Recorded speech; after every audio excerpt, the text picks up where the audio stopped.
End of 2023, we were having a crack in the wall of the basement and a large crack through the whole concrete of the basement floor. So we had 4 piers installed from a different company in our basement. And so we thought everything was going fine. And then the crack in the basement just got larger and larger. So obviously the work that we had done didn't fix the issue. So we had 4 different companies come out, and we ended up choosing Midstate, and we found them just by doing searches online for basement companies.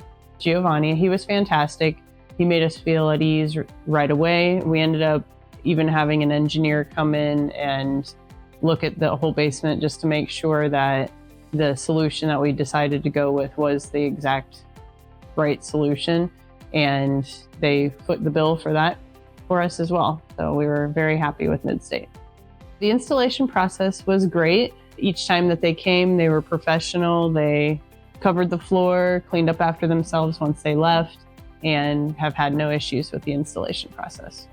I would recommend using Midstate to anybody who asks for basement companies out here in Marysville. There's basement work being done all the time. If I would choose a basement company again, it would be Midstate.